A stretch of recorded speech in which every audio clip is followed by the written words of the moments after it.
Okay, so in order to start making a magic loop, you have the tail end of your yarn.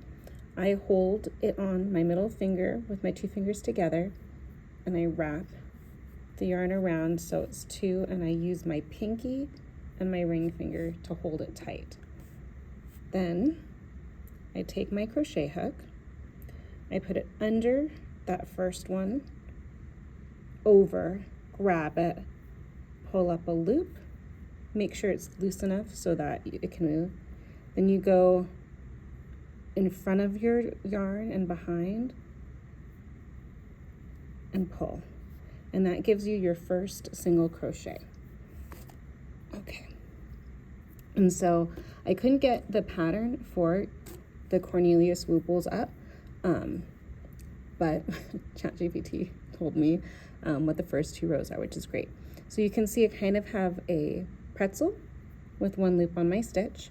I get my tension by wrapping around my pinky twice, over my ring finger, under, and then over my pointer, so it kind of looks like that. And then I hold it where the magic ring meets this. So it says 6 single crochets. So I'm going to, this doesn't really count. So I'm going to go into my magic circle, pull up a loop. I have 2, and then I like to hold right here. And then that's 1. Pull up, oh, go under first, pull up a loop. That's 2.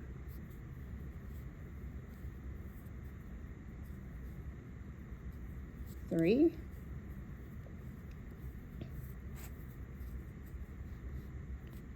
4.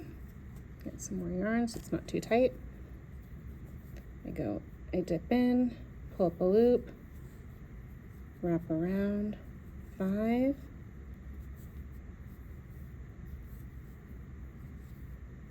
And 6. So this does not look like a circle right now, and that is okay. And this is why it's called the magic loop. And where did I put the stitch marker that I grabbed? There it is. Okay. So you take this tail, and again, I like to hold the last stitch, and you pull. Now again, it still doesn't quite look like a loop, but trust me, it's going to work. Now because I don't like counting, here's the stitch marker. I put it around the entire stitch that's on here, and I lock it. And that will tell me what the beginning of my round is. So I have 6 stitches. Let me get some more yarn. The second row is to do 6 increases. So that's where you basically do a single crochet twice into each stitch. So I redo my tension, and this is where the magic loop really works. And I like to put it like that. You see these V's? You're gonna go into both of those V's. So I stick, sometimes I use my nail, so I think sometimes it's helpful to have nails, but I grab both V's, get the tail out of the way, pull up a loop, bring one up. There's 1, I go into the same spot for the increase, and I do my single crochet. There's 2. Here's the next V. So I do 1,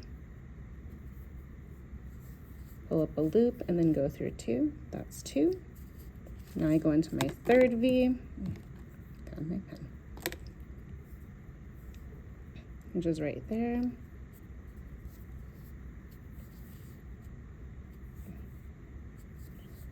And so the way I keep track when I count is I say 4, 4, 2, 5, 5, 2, and then 6, 6, 2.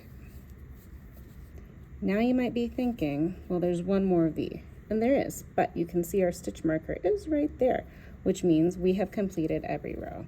You can take your tail and tighten it, and now it looks more like a circle. To make sure that you don't lose track of your rows, then you open your stitch marker again, place it, and that marks it for the beginning of the row. And that is it.